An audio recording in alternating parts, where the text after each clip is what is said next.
Hello, my name's Daniel from CG Dreams, and today I'm going to be giving you an overview of the hair system in Cinema 4D. This video is aimed at those who want to know a bit more about the hair system in Cinema 4D and those who are completely new to it. Also, if you're considering purchasing Cinema 4D, this might be the video for you if you're interested in the hair system. This is not a comprehensive video of all the features, but an overview of the core of the system regarding hair. This is basically the video I wish was available when I was in that pre-purchase stage. The first thing we're going to be looking at is the tools, where they are for the hair system. So for the hair, we go up to the simulate tab, which I've always found kind of strange to have it in there. And then you can see here we've got all of these different options for the hair. Now obviously you don't want to keep on going to the top here and pulling out what you need, so it's easier to just undock them from the main menu here. So all we do is go to the top and we just click on each of these, and then once you go through all of these, then I can just give you a brief explanation of what they're for. So I'm going to go ahead and do that now to save time. So I've got all of these options docked on my screen. The most common tools that you're going to be using is the add hair, which is initially going to give you the hair on the object. You're definitely going to be using these tools, which is going to give you the option to select different parts of a guide. For instance, you can just control the tips, or you can work just from the roots, points, the whole guide as a whole, or individual vertices. So you've got a good amount of options there. So that's these two. The live selection is another one that you'll be using quite a lot. This is so you can select either a bunch of guides or individual guides to control, and you can make sure that just the selected guides, if you choose to be affected by the brush tools. The next thing is these are your main styling tools. So you've got the move, and I will show you how this works in a minute. The scale is going to affect the length. Rotate isn't something I normally play with really. The brush tool is something you're going to be using a lot, because within the brush tool you're going to have multiple options, multiple brushes within this one tool. You can use the clump. I don't really use the curl. The cut is obviously something that you would want to use, and the push, that's something that is very handy to have, especially when you're working with the roots. Add guides allows you to manually paint guides onto an area of a polygon object, or individually add one at a time, which is very handy, because I found that the less guides you use, the more control you seem to have. And obviously we've got the ability to mirror what we do on one side to the other, and which also works in real time for symmetry as well. The set roots at the bottom here, I'm not going to go into too much depth, but what you can do is you can basically uproot some guides, move them to a different location, and then set them back down again so they won't move when dynamics has been applied. So that really kind of covers these here. I'm not going to go into any of these in this particular sort of toolbox here. There's some of them are pretty self-explanatory. We can copy guides, paste them and cut them, so you can possibly understand what you can do with that. It's quite self-explanatory. I'm not going to go into really any of these other ones, because it kind of goes a bit more to an advanced area that I'm not going to be going into. But the ones that you can see grayed out at the moment here, I will be showing you, is uproot guides, which is kind of works in conjunction with set roots. You can also convert the hairstyle of the actual hairs themselves to guides themselves. So it's kind of a handy way to add more guides to your object without having to manually style them again. You can use the style of your previous hairs to give you more guides. Which is quite nice. The set as dynamics is when we basically apply an instant drape of the guides when we first start to do our styling of hair. And when we get a drape and we like the way it looks, what we do is we press set as dynamic, and then what will happen is it will set that as its initial stage. So when we move our timeline to the beginning for animation, it will be set at that initial point where the hair draped. You can then apply obviously dynamics from that point, which I'll also go into as well in this video.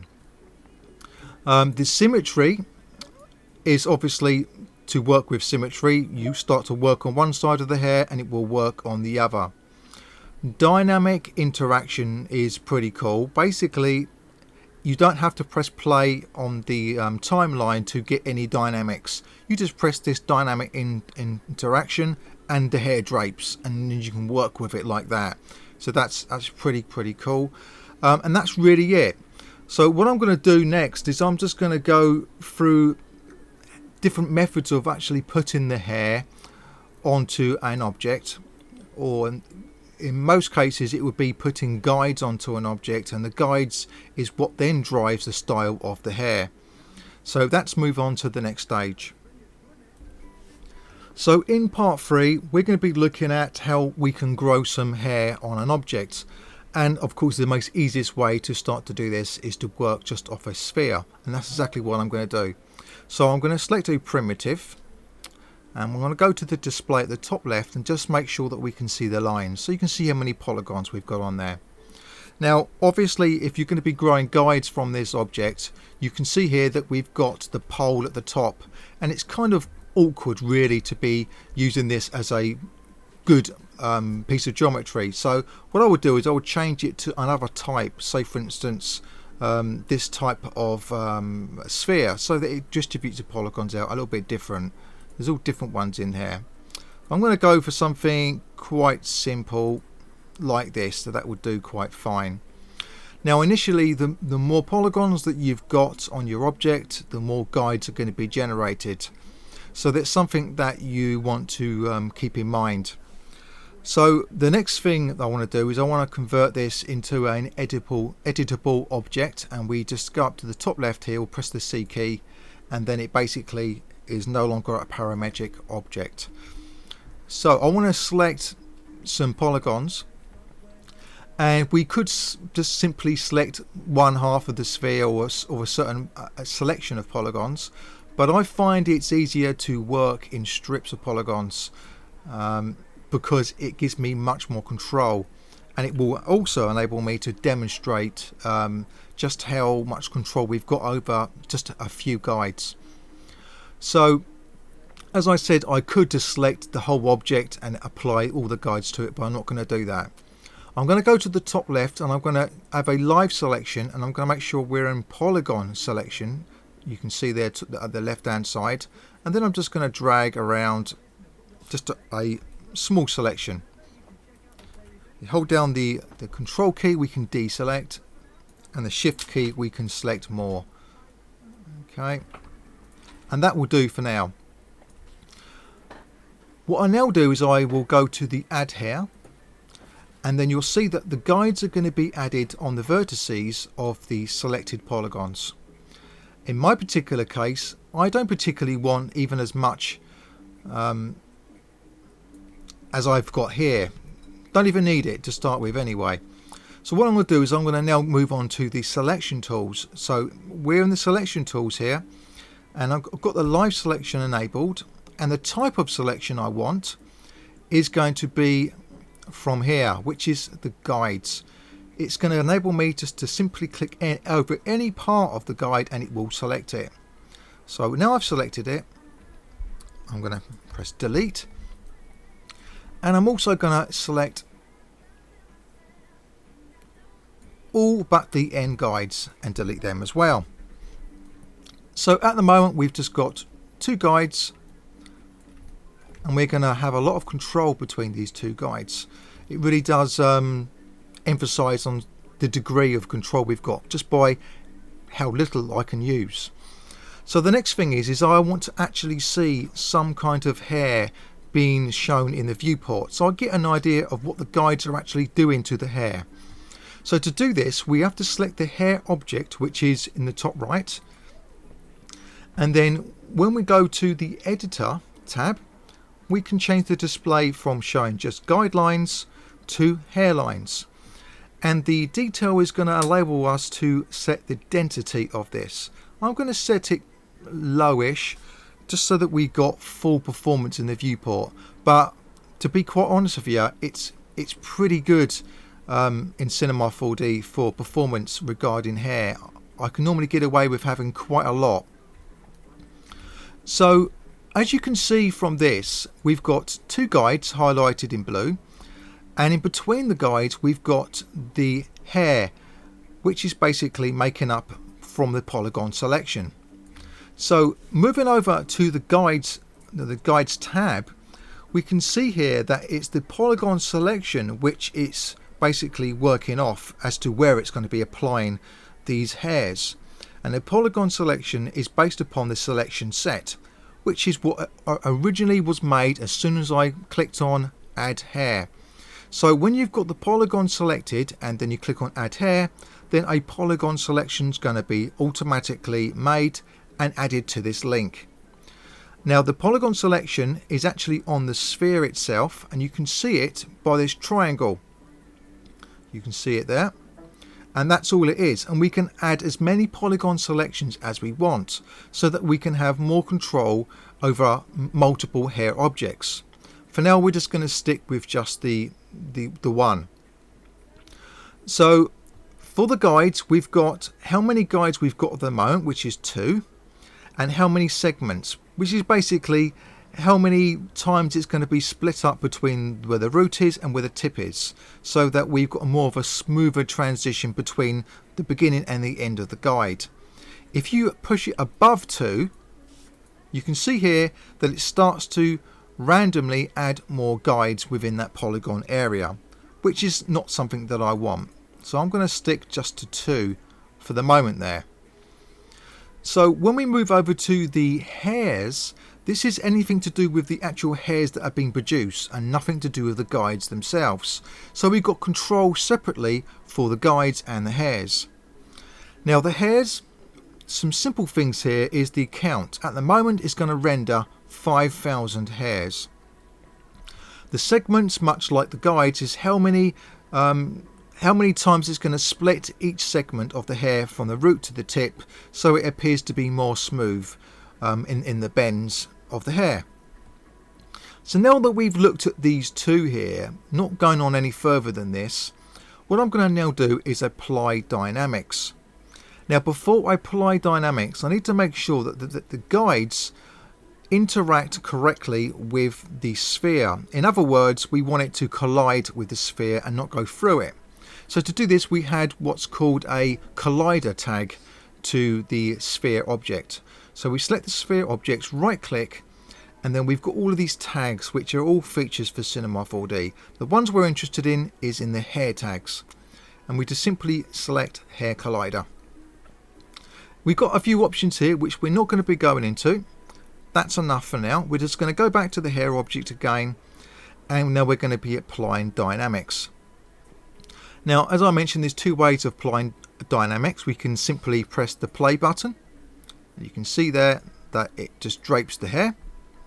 Now, the reason why you can't see the guides draping is because at the moment we're in the live selection tool of the hair selection tools.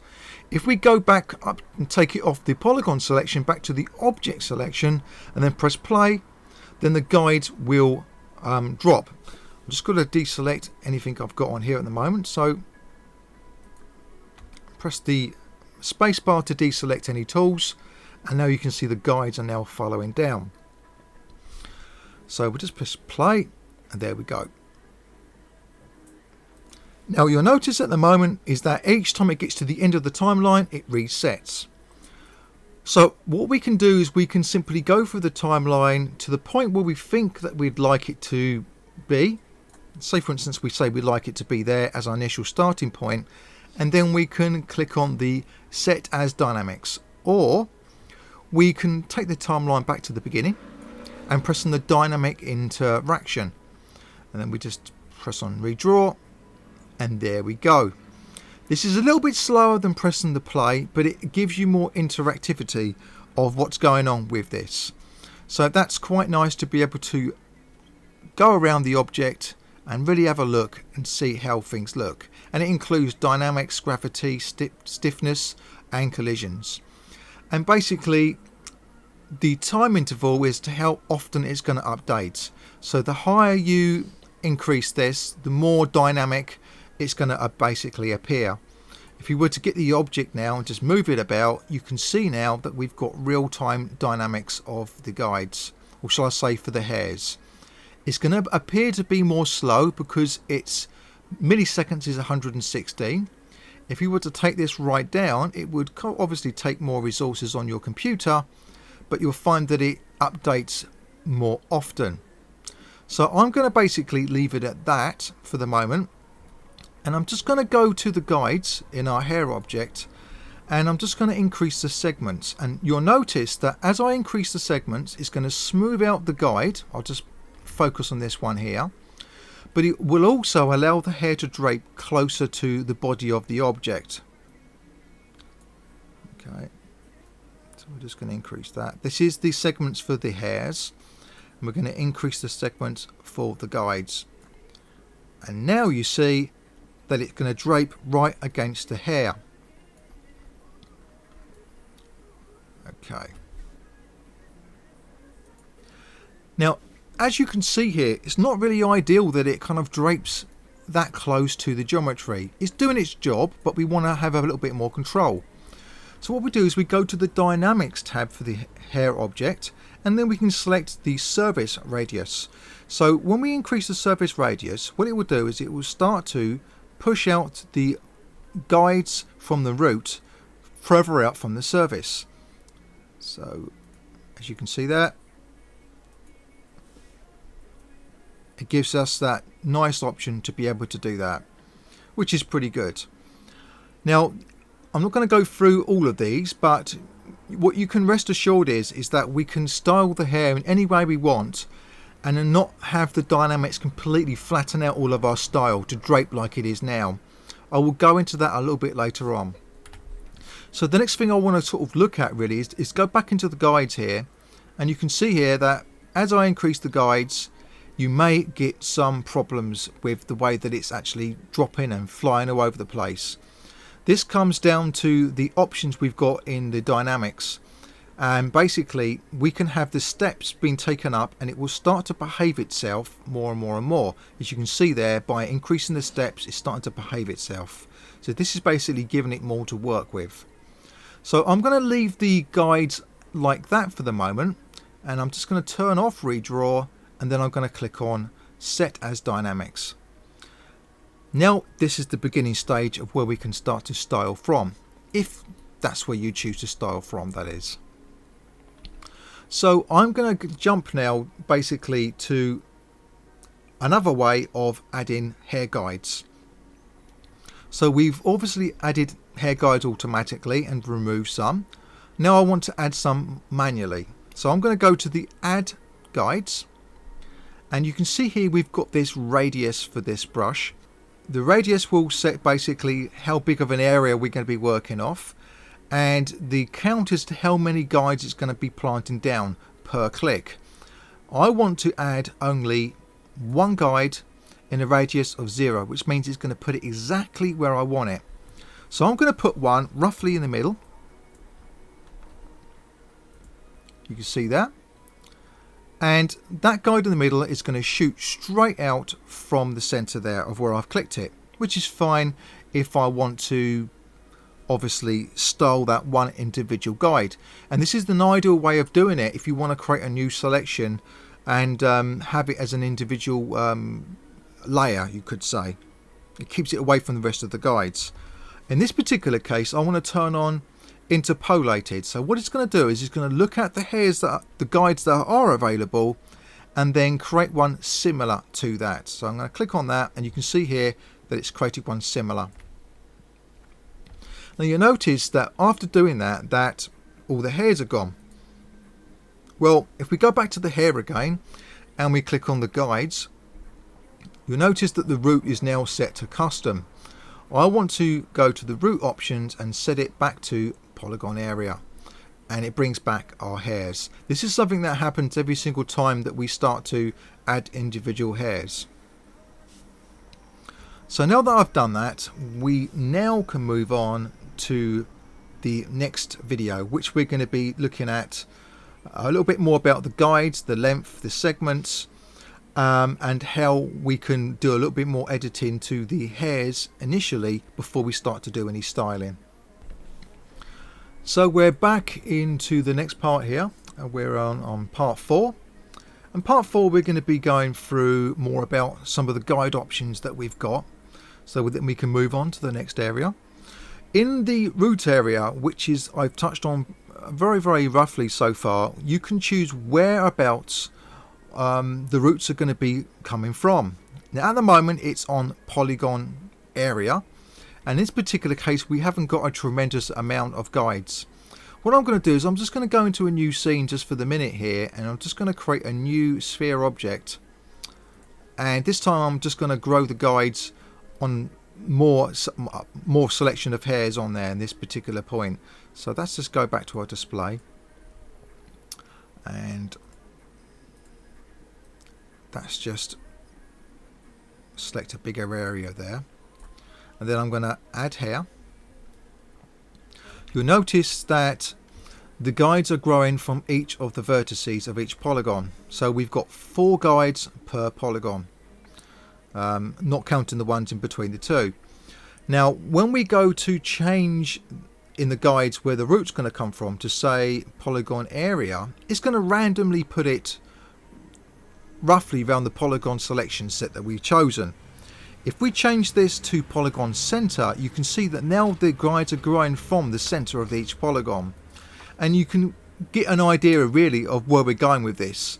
We can just grow it from different areas of the polygon selection set, and if for some reason that it doesn't update, you can just click on the update guides and it will update. Sometimes you'll need to create a new map and update so that the new additional things that we're doing to the guides updates to what we want. So that really deals with the roots. What about the other areas here, like the growth? Now the growth is coming out from the normals of the surface here. We can obviously choose something a bit different, for instance like the direction. So the direction is according to the axis, the world axis, X, Y or Z. We turn this to local. You can see here it's not really made that much of a difference. I normally leave that to normal. That's kind of where I would normally do that. The minimum spacing is basically, it's going to make sure that it distributes it a little bit more better according to the distance between each of them. This is also going to be quite handy for if you've got it on the polygon area where it's quite random. So I'm just going to head back to the original scene that we started on here. Now that we've looked a little bit more about the guides, we understand about the segments and we understand about the account of the guides. So in the next video we're going to be looking at styling the hair. So this is the fun part. This is the part that you've been waiting for. This is the styling part. So what I'm going to do is I'm just going to move these tools over to the left hand side for the minute. We won't need that one. And I'm just going to concentrate really on these 2 tool sets for the moment. So the first thing I want to do is I want to make sure that I'm in guides mode. This is basically going to enable me to brush across the whole entire guide. So I want to just select the move tool to start with and show you what this does. With the move tool selected, when you just basically drag out, it will literally move it wherever you want, and this can be rather handy when you want to initially set the kind of way that the roots are coming out. So you can go up like that and then kind of push it up where the roots are. That's quite nice. One thing to mention is that when you go into these tools, you'll get these tools coming up on the right hand side to show you some of the options that you've got for them. So I'll go to the move tool and we can turn on collisions, and we can make sure that the collision radius is set so that it doesn't push it too close to the surface. So as an example, if I put this up to say 4, When we move down now, it will not push it beyond that particular radius, this 4 centimeters. Okay, and of course as we increase this, it's going to push it further and further away. It will not allow us to push it any closer, and you can just see there's a nice gap there, right there. So that's pretty nice to be able to have that. I'm just going to bring this down for the minute. Obviously the smoothness of how these guides are basically responding is down to how many segments we've got in the guides. So if the segments are lower, it's going to appear to be more jagged in the way that it performs this task. What I like to do is I like to just pull it out to the point of where I kind of like my guides to come out the surface like this, and then I would move on to the brush tool. Now the brush tool is a multi-functional tool.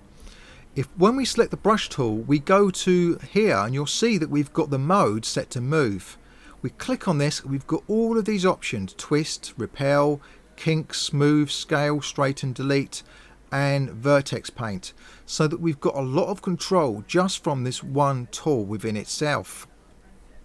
So what we can do is we can start to style these hairs, these guides, and I want you to just note just how smooth I'm able to do this. It really is updating in the viewport very, very smoothly, and the way that you would expect it to update. And notice how the hair is updating between all of these 3 guides.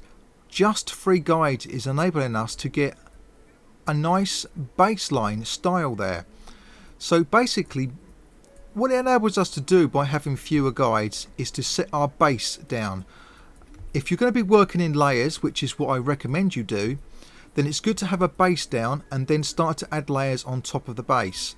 And this would be kind of my baseline. Let's say for instance I want to just push this out on the edges here. Now at the moment I'm working off the basis of guides. If I change this to tips, then it's going to give me more control just over the tips alone. If that's not a control enough, we can also have access to the roots as well. The points, as you can see here, there's many points according to how many segments we've got on there, and we've got access to the vertices as well. So really we've got a heck of a lot of control just at our initial settings for what we're looking at so far. Now in addition to this, we've got a lot of control from the brush itself. I'm going to put this back to the guides and we're going to look at the brush at the moment. Now we've obviously got the radius. Now we can set the radius by moving up and down. That's just up and down will set the strength, and left to right will set the radius when we hold a middle mouse button down. So we don't have to go to the options there. So we just go up and down. You can see that's the strength. Go left to right, and that's going to set our radius. Now the shape we're currently using is circle. We've got access to circle, box or diamond, so we can basically control the shape of it, which is quite handy, especially for the cutting tools. The pressure would be if you're going to be using, say, a Wacom tablet. That would be quite handy, and it also responds to the angle, I believe, as well, something that I've not tried out yet. The selection only is handy when you've got just one or more guides selected. So as an example here, if I go to the live selection and I just select this one guide, go back to our brush tool and click on selection only, it means that even if the other guides are in the way, it's only going to be working on this one particular guide. Especially useful if you've got many guides and you don't want to interact with all of them at the same time. So obviously this is something that you're going to be using quite a lot. It gives you that extra control there. I'm going to turn this off. The collisions is self-explanatory. If you turn collisions on and you increase the collision radius, it will make sure that you will not be able to push it any closer than that collision radius. And you can see here that it just simply will not let me push it any closer than this. This is particularly useful when you're working with layers. So for instance, if I have layer 1, set at the radius of say 2.1, which is quite close. And then when I create a brand new hair object, I can make sure that my brushes are set to, say for instance, 3.1 centimeters. And what it will do is it'll make sure that the new layer isn't going to intersect with the old layer. It's going to be just above it. So that's something that you can do, and something that I certainly do quite a lot of. Another thing that is quite handy is to be able to have control either linearly, you can see here, dome, bell, curve, needle, or you can have control by the curve. Now, when you start to go to the curve, this is where things really do start to give you a lot of control. And let's just take this spline, and I'm going to put this back to, say, a linear, and you just get a completely different feel to the way that it's working with the guides. So that's really, really nice to be able to do this. Okay, now let's move on to say the clump. The clump is something that we can control either from the actual the hair shader, hair material itself, or we can do it from the guides itself, or both. So if I want to apply this, all I have to do is simply click in the screen and just apply the strength, and it will start to apply the clump. Now the clumping, it may not work as well if you've got so few of the guides in place at the moment. But if we go to the hair object for the moment here, and we go to our guides, I believe, or is it in the hair? No, it's in the hair. We can choose to affect just the hair, and it's in the interpolation. We click on clump, and you can see here instantly that we get a nice clumped effect. So it kind of works a little bit different to the way that the clump brush works initially. It gives us control over the hairs rather than try to clump the guides. So if you would look at it this way, whenever you're using any of these tools, you're always going to be affecting the guides to control then the hair in turn. But if you ever go to the hairs options here and you change anything in here, it's always going to be affecting the actual hairs separately from the guides. And the same goes for the hair material. Anything you do in the hair material, which I'll show you later, will affect the hairs and not the guides. So it gives you this great control. If I go back to the brush now, you can see here that me having a style with these guides is not affecting the clumping of the hair in no way at all. This gives you really, really nice control. And if I was to go just for a quick render in the screen here, you can see here that it's applying it so quickly. It's not perfect at the moment. We've got a lot of interaction with the way that the guides are working with each other and the hair, but that can be fixed. So let's move on to a couple of other things here. We've got the cut. Now if we go to cut, it's simply going to cut our guides. You can see that. The straighten will straighten the guides. Pretty self-explanatory for that. The scale, on the other hand, will actually make the guides longer. Now you can see here it's really only affecting just the one that I've got selected. Go to the scale tool. Nothing else in there really. We just want to click on deselect all, and then it will apply it to all of them. Okay, remember, if you do start to increase the length of your guides, you want to redistribute the segments, so you just simply click on the even segments button and it will even them out again across the whole of the area. So that's pretty good. Now I'm going to be moving on to the push tool, but before I do that, I'm just going to go back to the hair object, go to the hairs and increase the segments, because you notice here that the segments really, they're not all that great. I'm going to increase them so it becomes much more smoother. Now for the next demonstration, I'm just going to get these guides and I'm going to pull them pretty close to the object. so that I can demonstrate the push tool. So let's just go down there like that. I'm going to just work on just the one guide for the moment, so I'm just going to go and select this live selection, select this one guide, and we're going to go to the push tool, and I'm just going to go to select pushed, increase the distance, and then click apply. Go to the tool, click apply. It would appear that not much has happened at the moment, but it has done something. What it's done is it's applied it initially, and then what we can do is we can then start to increase the distance, and we start to see some real-time changes. Now these real-time changes are going to be working on the basis of our spline. At the moment it's basically saying to us 0 strength at the roots and 100% strength at the tip. I wanted the opposite to that, so I'm going to go to 100% strength at the roots and 0% at the tips. Now when we increase the distance, you can see here that it's really only going to be working at the roots, which is one way that you can work with this tool. Essentially what it will do is it will help you get this away from the surface of the root. This is one way that we can do it, one of many ways. I'm just going to pull this away, something like that, and don't need to have that turned on.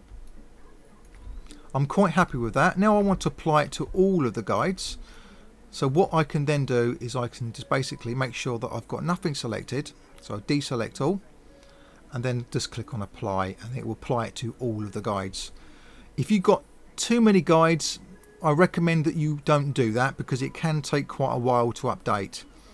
But this is one way that we can basically get this kind of puffed out part from the roots. Quite handy to have. Now obviously the more segments we've got to the guides, the better it's going to turn out. You can see here as I'm increasing them, the more smoother it's going to appear, and of course the more segments we've got to the hair, the more smoother it's going to appear as well. Just bear in mind that, you know, if you go too far with this, you can get a quite stepped effect. And of course we go to our brush, back to smoothing, we can just smooth things out there, which is quite nice to be able to do. Just smooth things out. Now let's move on to some other things now to look at. Things that are significant, are going to be significant to you, is how the hair looks when it renders. At the moment you can see here that we've got some very basic styling going on here, not really anything that great. I'm going to go back to the brush just for now and just style this a little bit more. Give us a little bit of style.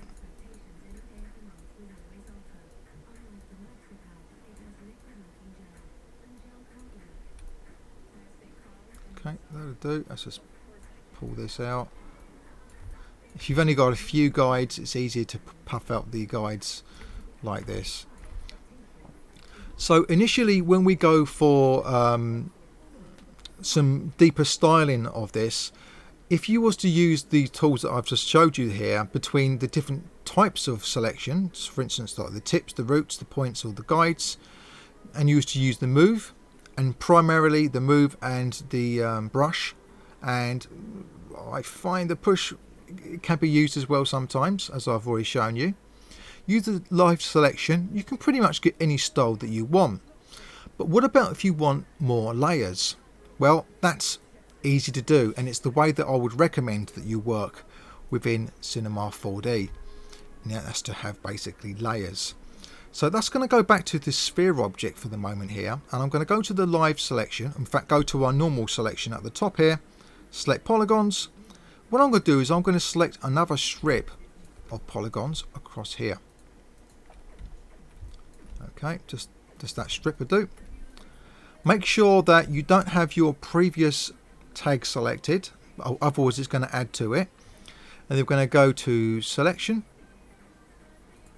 and then set selection. You notice that another selection tag has now been added. Now what I can do is I can go to my hair object, hold down the control key, drag, and I can duplicate the hair object. Now this hair object currently is going to be exactly the same as the previous one. But what we do is we go to the guides and we drag and drop the new selection tag into the link for the guides.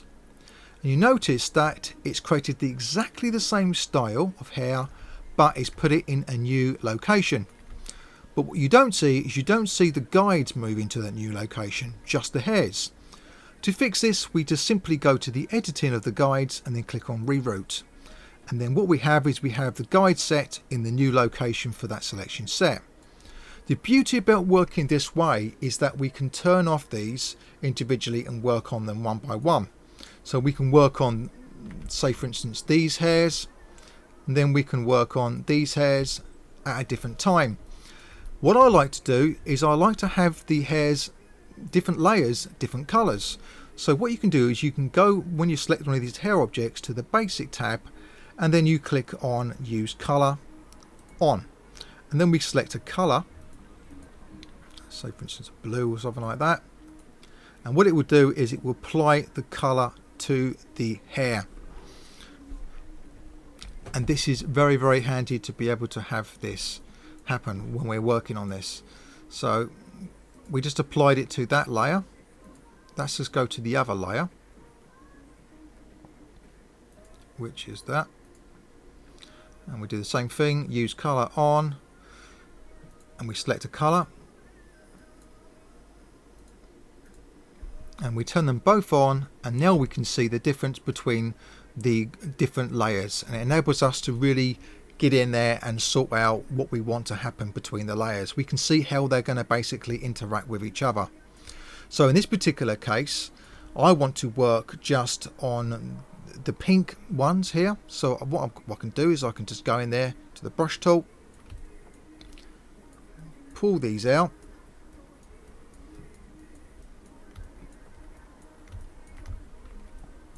and have these interact with the hairs that are underneath. Maybe pull them so they're kind of in between the two.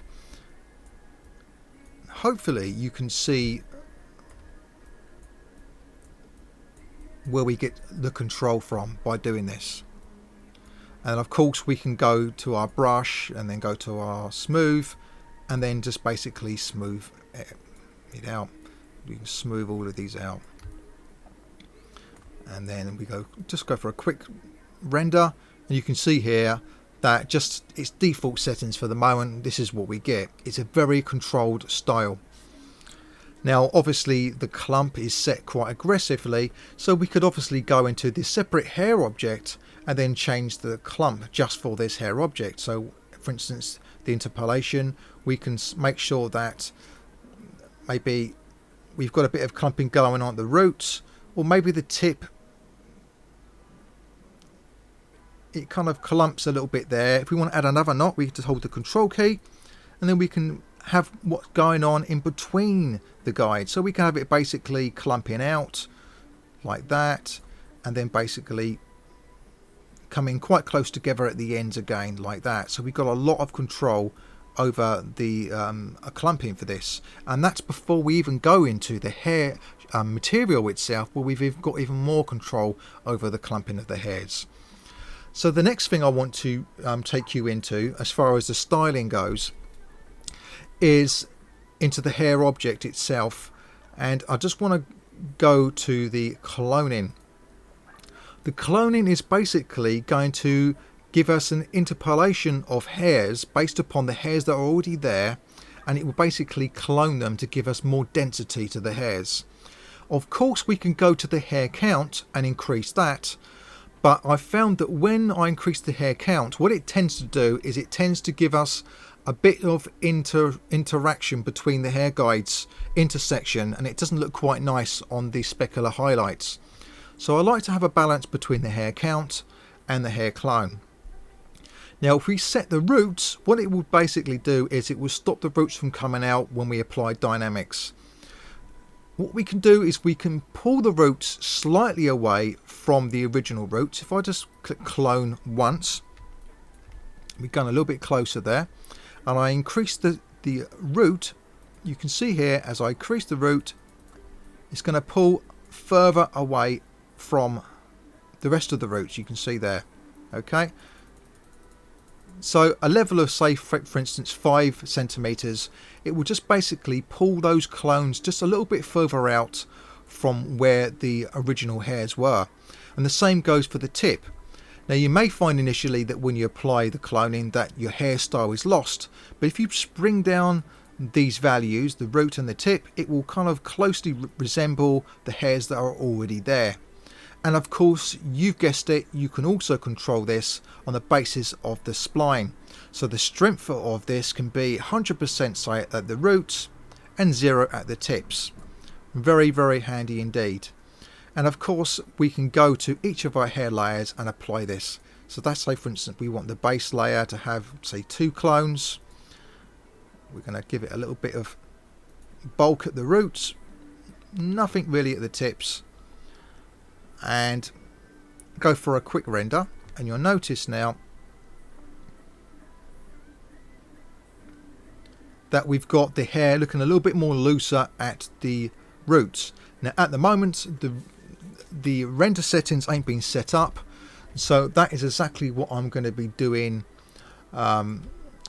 in the next session. So the next session we're going to be looking at some of the render settings in the hair, and then we're going to be looking at some dynamics. Let's look at the hair material. The hair material gives us a lot of control over the hair after we've done our styling, and it works in conjunction with all the settings that we've already had a look at for the styling itself. The hair styling in this particular case for the hair material is specifically for the hair, not the guides. So the first thing that I would normally do is I would normally change the colour and the thickness. So let's have a look at the thickness to start with. We've got the root and we've got the tip thickness. I'm going to put this to 0.4. I'm going to go the tip, we'll stick with 0.1 for now. Now the curve, I want to have a thick starting and a nice fall off down here somewhere. And let's go for a quick render.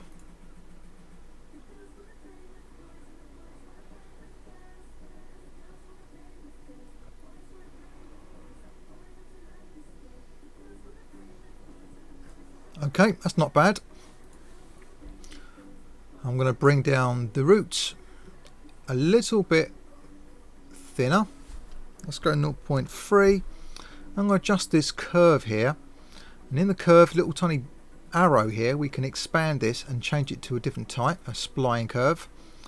And what I'm going to do is I'm going to give it a little bit of a bounce up. So it starts off quite thin, and then it goes a little bit thicker,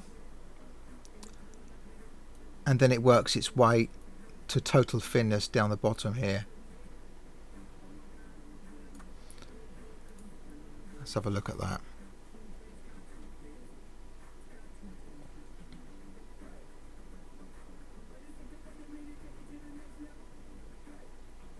Okay, that's quite nice. It's nice and fluffy.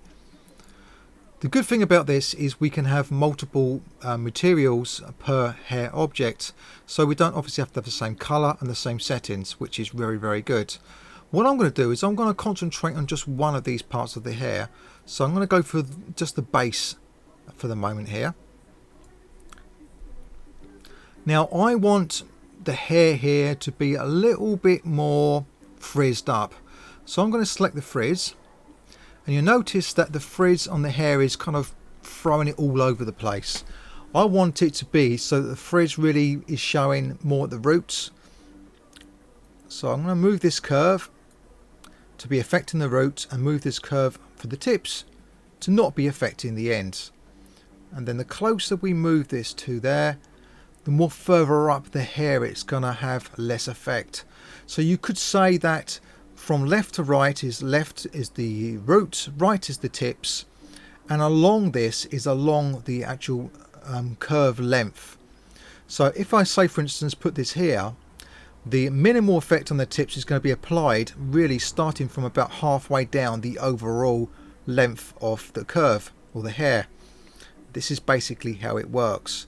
So we just bring it to there. Now we've got the frizz percentage in the X and the Y. So when we move to a different angle, we're going to have the frizz moving out. Say for instance, so we bring this down. Okay, you'll see it makes a difference on the X because obviously that's the width. Side to side is our X. Bring this up, you can see this. And for the Y, let's move to the side here. You're going to see this. And now we can start to control between the two how much frizz we want. Positionally anyway. Okay, and variation, we can take this down a little bit. And the total power of the frizz, bring this down. Let's go for a quick render.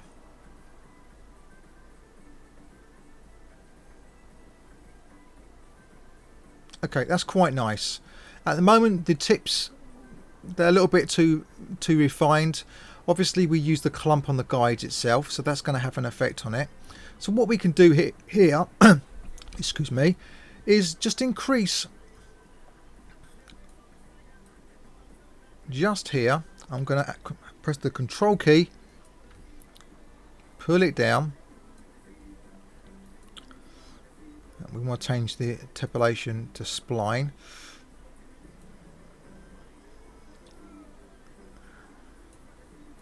And we can get all sorts of nice effects like this. So let's just go for a quick render. You'll see what I've just done there.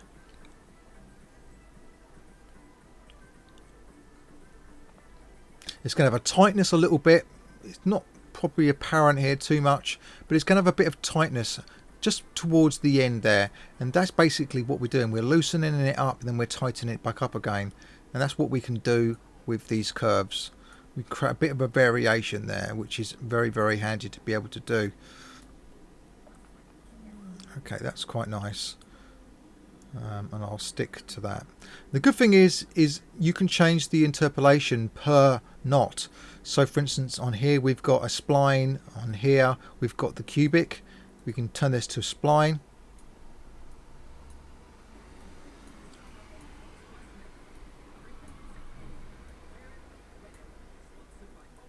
Total control. Let's just smooth that out a little bit, I think. Okay, that's great. What about the length?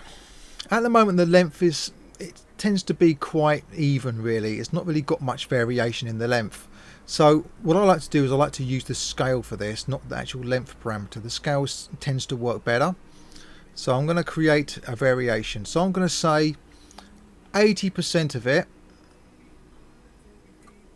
is going to be true to the length and 20% of it's not going to be, basically in the variation of it. Now if I set it to 100%, it means some of those hairs will be 100% its original length and 20% of those are going to be shorter. And then when we go for a render, it's going to look a little bit more better. There we go. That was before and that was after. It looks much more natural now. Another thing that obviously you would want to change would be like the kink. Kink works similar as frizz, but it can kind of have a more of a wavy, fuzzy effect to it. Again, this is something that you may want to just play with. In this particular case, I may want to break down just the tips a little bit more with the kink. Don't allow it too fluffy, but you can certainly affect it there. That's pretty nice. The clumping is a little bit more complex than the clumping that we use for the guides, in that we can choose how much of the percentage of the overall amount of hairs we got is going to affect or basically pull together. So for instance, if we bring this down quite low, it means that basically 2% of the hair count is going to be basically the attracting hairs. It's going to pull it to the point.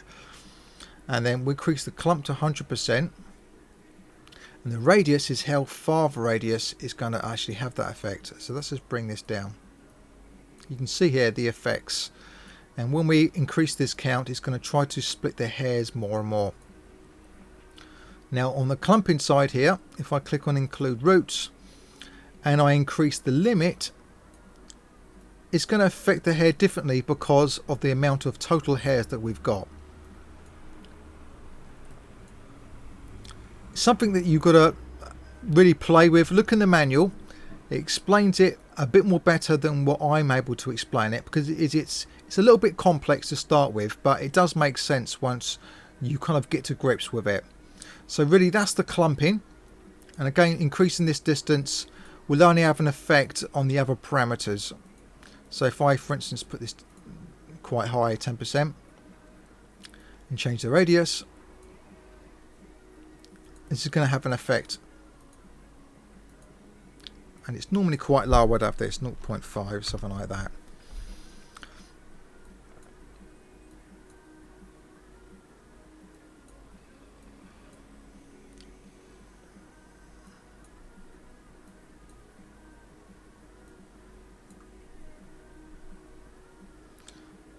And of course we've got all the control. So for instance, I want no clumping at the root. I want all the clumping happening at the tip, and the fall off in a very similar fashion.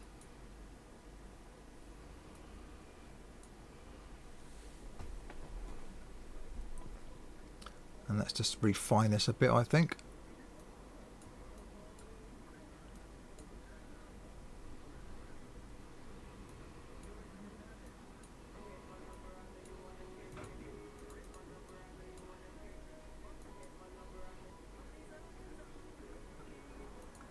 And the really good thing is that if there's any a feature or function within Cinema 4D, you can simply right click on it and then go to show help, and then what it will do is it will bring the manual up, and it will bring it up and just tell you about that particular feature and how you can control it. In this particular case, it's talking about the clumping. You can see there that the clumping, you can create some really nice effects with the clumping.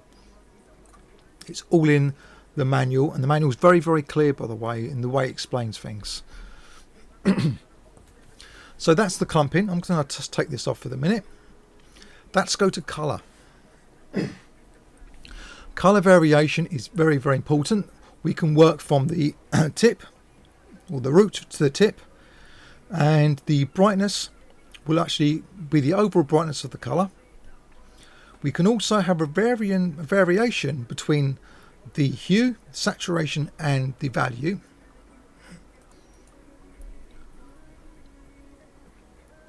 And that's just increase the saturation a little bit, increase the value.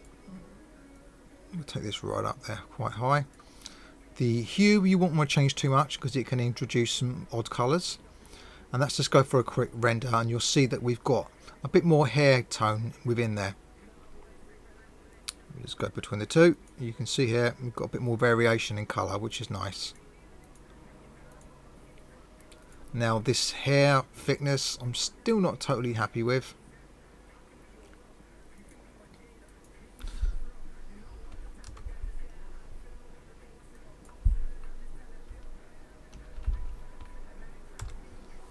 And let's have a look and see what that looks like. Ah, that's better. Now the next thing I want to show you is the specular. The specular is very, very important, obviously. And the best way to set up your specular is when you've got some lights in the scene. At the moment, it's just using a global light. So what I'm going to do is I'm just going to bring a light in there, just a basic light. I'm just going to pull this out and up. I'm going to talk about lights a little bit more in a minute.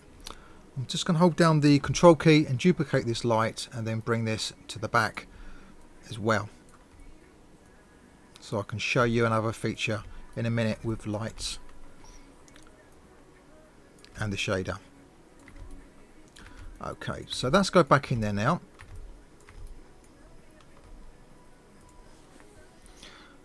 The really good thing is when you're working on the hair like this, you can get some really quick feedback, and that's really nice to be able to do that. Get really quick feedback, and you can go back to the editor and you can start to work on our shader material. So the first thing I like to do is take off the secondary strength, and then I like to work with just the primary strength. Now the sharpness I tend to like to bring up, so it's got more sharper hit on the surface of the hair.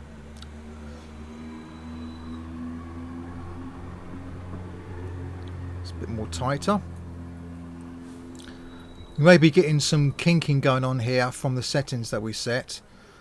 I did create some possibly strange, where was it? It was the scale possibly I'd done it in. See some of these strange curves. So this might have had a little bit of a drastic effect on the way that the specular is hitting the surface. Okay, so we're tightening this up a little bit more, I think.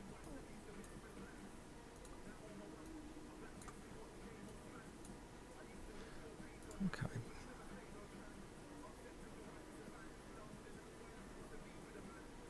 Okay, we can work with that. So back to the specular again. We've got the colour. Because we're dealing with blonde hair at the moment, I'm going to give it a little bit of a tint. And then what I'm going to do is I'm going to go to the secondary and go to the texture and then select colour. You can actually use other things than just colour. For instance, you can use a Fresnel effect, so that it depends on the angle, and it kind of pushes the colour tint towards the outside. I'm going to use just a normal colour. I'm going to pick an obscure colour like green. This is so that we can really see what's going on. So that's just we go to the render, we go to the interactive render region, and we're only looking at the colour at the moment. We bring this quality down.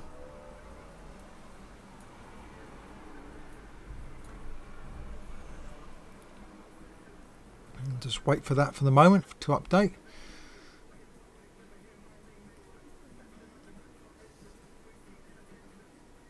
It may just be the case that it's quicker to work with just rendering it. Let's just try this.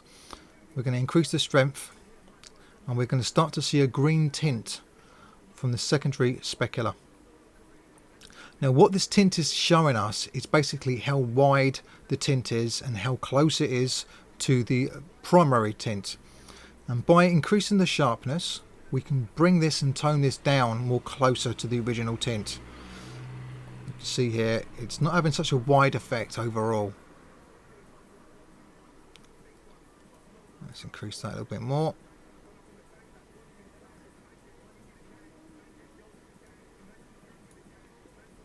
And now I'm going to change this colour just to a slightly bronzy colour, which kind of gives us a more of a tone variation with the tint, which gives us a much more nice looking hair. Just take it a little bit lighter, I think. And we'll take that sharpness down a little bit and the strength down a little bit.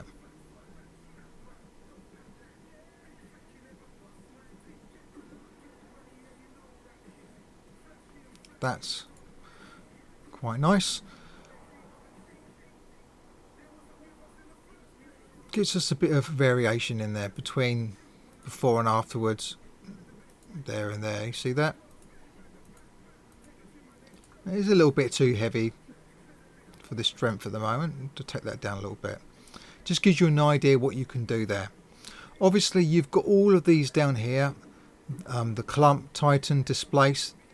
These are all things you just want to have a little play with and see what you can do. But just remember that you have a lot of control over these. You can control the effect it has in the direction, the X and the Y, the variation, how many percentage of waves that it's got in it, and obviously you can control where on the guide itself it's actually going to be affected. So for instance, whether it's going to affect more towards the roots or the tips. So these are all things that you can do within the material. You've got a lot of control overall. So finally, what I'm going to be looking at next is back to the colour, and we're going to go to tint, and this is where we can actually add a tint based upon the percentage of the overall hairs. So I'm going to select a colour. I'm going to go for something that we can really see in this particular case, and 10% of the hairs is going to receive this tint. Let's just go for a render. You can see in there now we get a nice little bit of variation of the tint of that orange coming over 10% of the hairs, and that's pretty nice to be able to do that. So to change the density, there's several ways that we can do this. We can change the density overall. So let's have a look here. We're going to go back to our hair, and I did touch on this briefly earlier on. We just close these down. We've got the number of hairs. I'm going to change this to say 10,000. Keep in mind that when you've got the editor display set to hairlines, that you may want to have this quite low as you increase the hair guides, because it can slow your system down greatly. So I've gone to the count of 10,000 hairs, and for the cloning I'm still set to 2. That's going to give us quite a bit of hairs. Let's go for a quick render. In theory, if the cloning is working on the basis it's duplicating the amount of hairs, then in theory that we've got 30,000 hairs right now. This in turn means that I can go back into the thickness if I want it to be a little bit more refined.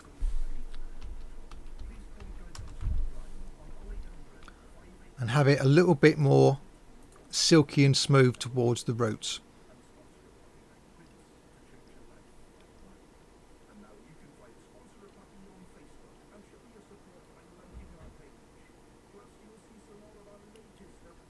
There we go. It's rendering pretty quick as well.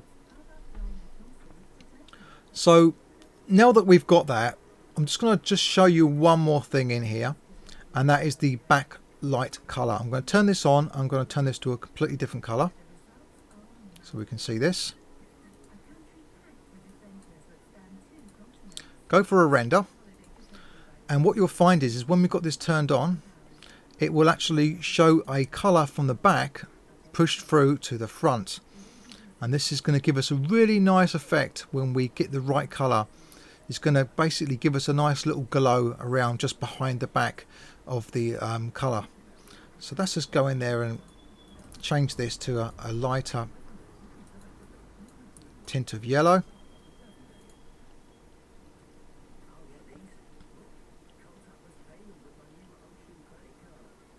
You can see here it's just pushing through there. I'm going to bring the mix strength down. Give it a bit more of a reddy sort of like tinge to it, more towards the pink. That should be quite nice. There's obviously many more settings. This is really more of an overview, and I've probably gone too deep already. But just to remember that you can have multiple hair objects, you can style them individually, and you can make them have their own individual materials. You can simply copy this material anytime and make adjustments and apply it separately to a different one. So for instance, if I just press the control key, drag and drop, I've now got the hair object number 2. I can drag this over the second hair. Oh, I think that's that one there. And then we can just go in there and to start to edit things in there to just change things up a little bit. Maybe the color variation. So we can maybe change this to be a bit darker there. Take it black there. We can give it a different variation in saturation and in value. I'm going to sort of push it a little bit to the extremes a little bit, just so we can really see what's going on here. And then we go for a render. And the good thing about applying it in this way, it means that most of the settings that you've already set up can be applied to another layer of hair, and then you can make those adjustments to that instead of having to start from scratch. And you can clearly see that we've got 2 lots of hair, and they really are merging in nicely with each other now. All but you can see that they're kind of coming from a very strange area of the roots on the particular object that I'm working with, but you can really see how it works there. And of course, I would normally have at least one of the objects to have clumping. So for instance, let's just select this object here. We go to our interpolation. We set the clumping to be much more harsh.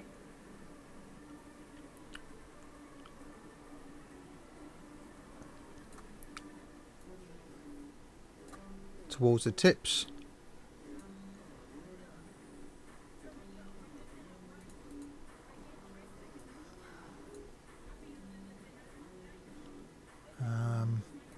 Let's take a bit of this frizz off and kink.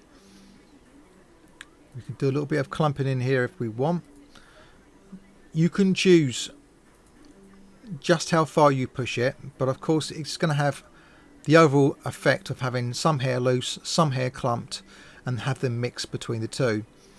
And in the opening screen of the video tutorial, you can see an example of this where I've applied some hair as a base layer, as a clump layer, and as a frizz layer, all separately.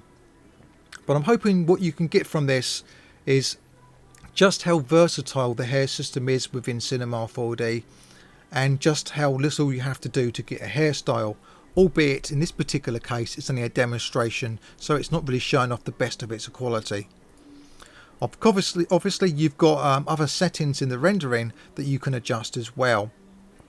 Now at the moment I'm just going to finish with one last thing which is very important, and that is by default your lights that you add into the scene don't have any shadows. By turning the shadows on, say for area, the shadows are going to be cast on here from the hair not that great, if I'm completely honest with you. To get around that problem, you can select both of the lights, right click, go to the hair tag, and then select the light tag for the light. With those selected, we can now select a shadow map. I'll go for 750 by 750, and we can control with this sample size how tight we want the shadows or how blurry we want them, and this is going to give us a much better effect. And when I go for a render now, it's going to take a little bit longer because we're dealing with shadows, but it will certainly give the hair a more realistic look, because then we're going to be dealing with shadows. The hair will cast shadows on themselves and the object in which the hair is grown from. We'll just give it a moment there to update, and then it'll start to render through this. Now the hair has much more depth to it, and the specular is really showing out much more clearer now.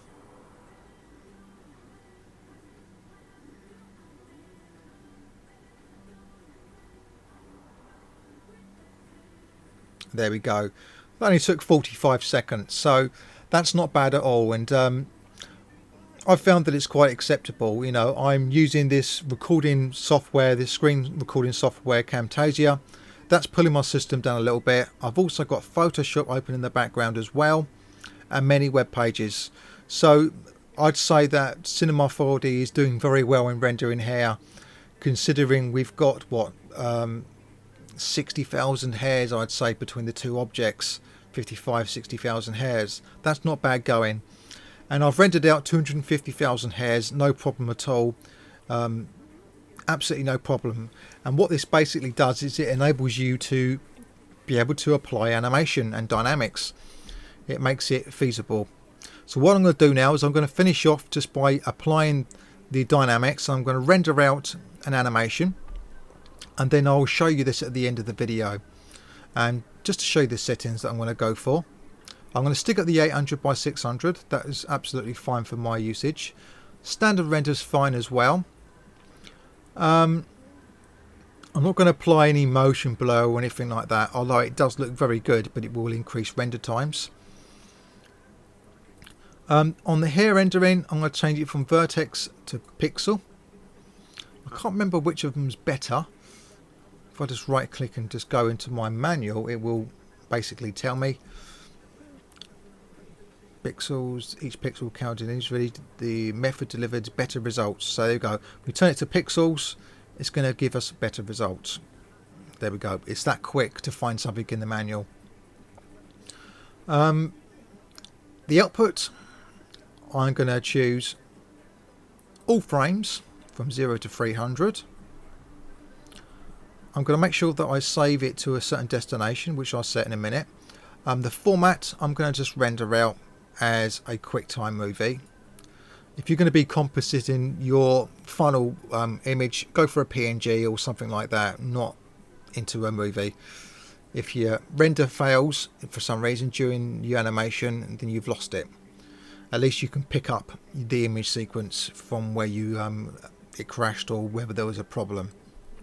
In my case, it's normally not crashing, it's normally power cuts and stuff like that. So I'm going to go to the options there. I'm going to H.264, it's got a nice compression. Make sure that the frame rate is set the same as your project's frame rate and as for the animation. So project settings, you can see it's set to 30 frames per second. So I'm just going to leave it at that. And then when I come back, you're going to see this short animation with the wind blowing this small amount of hair. So we've got to the part where we're going to be dealing with dynamics, and what I've done is I've added the wind force, and the wind force can be found from the simulate tab in the particles and then the wind. I then went to the hair dynamics object and in the dynamics tab, and you can see here, in fact it's in the forces tab, that I drag and dropped the wind into here, making sure that it's set mode to include. This is so basically the wind will affect the hair. And as soon as we start to play, we will see that the hair will start to drape, and also the wind will start to have its effect when it's turned on. So initially when we just press play, you can see here that the hair just drapes. This is kind of what you would expect it to do. It just simply drapes. Now if you had a particular hairstyle at this particular point, you would find that your hairstyle will be gone because it's simply just draping the guides. This is not what we want. So that's just press play for this at the moment. The next thing is I'm just going to turn on the wind force, and then you'll see that the wind is now creating a little bit of turbulence. I'll show you the wind settings here that I've got. I've got wind speed and the turbulence, and it's giving it a bit of movement there. Now this is all good and well, but what if you wanted to make sure that some of your hairstyle remains some of its strength, while at the same time it has a little bit of movement there? Well, this obviously can be done. So I'm going to go to the hair object, which has got this hair on. We're going to go to dynamics, and the two things that we're going to be looking at is the rest mix and the rest hold. If we were to increase the rest mix, you'll notice now that the hair has a little bit of movement, but not to the extreme where all the hairstyle is lost. Now we just take this down a little bit more. In fact, we take this down to 0 and we look at the other one. It's not the roots one, is it, that I was looking at? It was the rest mix. Now let's go to the rest hold. Bring this up. This has a similar effect. You can see there, but it kind of bounces into place and it stays there. So this is really nice to get this wavy look of the hair. If you was to combine this with the rest mix,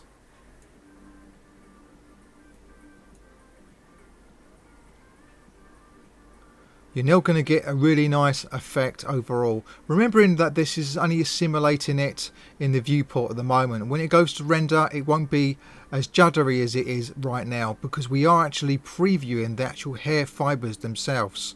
If we was to go to the hair object and go to the editor and then take the detail down to 0, then what we're seeing is just the effects it's having on the roots. Now obviously you can see a bit of flickiness going on here. This can often be because we just need to increase from the dynamics modifiers tab to increase the steps, and as you increase the steps it's going to do a better job of it basically. but what you're seeing in the viewport doesn't necessarily reflect what you're going to get in the render. So don't be put off by what you see at the moment, because it won't always be that way. Now the iterations, the higher the number, the more stiffer the hair will be, and the lower, the more it's going to move. This can also create problems as well with it moving around too much, so you need to find a balance between the two. Now at the moment the dynamics is set to guide. We can actually set it to have dynamics on the actual hairs, but it will really drag your system down big time, especially if you've got hundreds and hundreds of thousands of hairs. It will really pull your system down. So I recommend that you leave it to guides, and then you'll get the effect that you're after.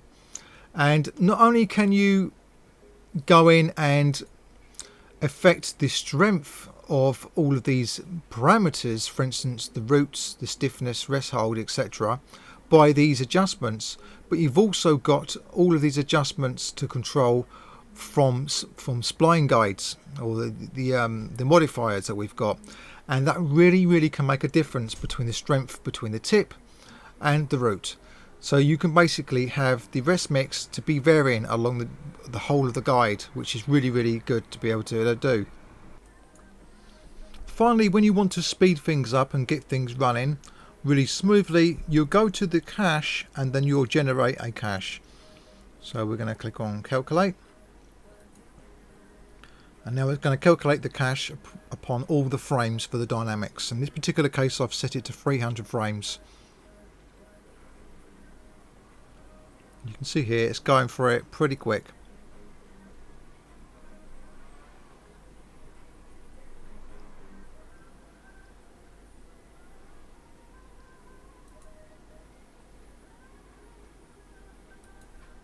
And let's just go back to the hair object now, and we'll go to dynamics. I shall say to the editor, we'll turn up the detail a little bit, and we'll hit play.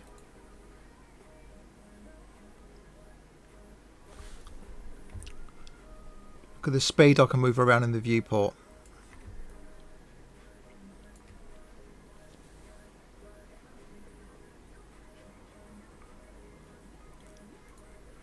Let's just change this turbulence. Increase the wind a little bit more. Go back to our dynamics, and what I'm going to do is I'm going to increase the rest mix to 100%, increase the rest hold to 100%. Okay, it's going to really try and hold it there now, and then I'm going to go to the modifiers, and I want to affect only the tips, so I'm going to pull down the root.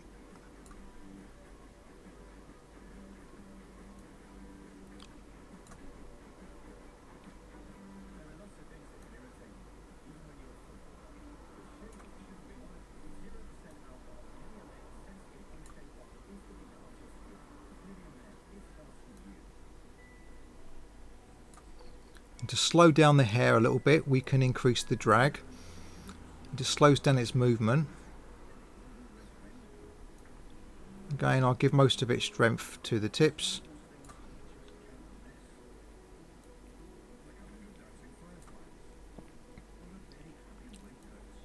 Bring the stiffness down for the tips.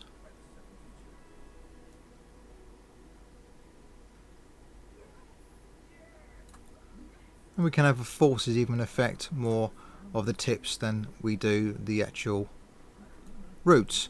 So it's nice to have this control. You can also control it via maps.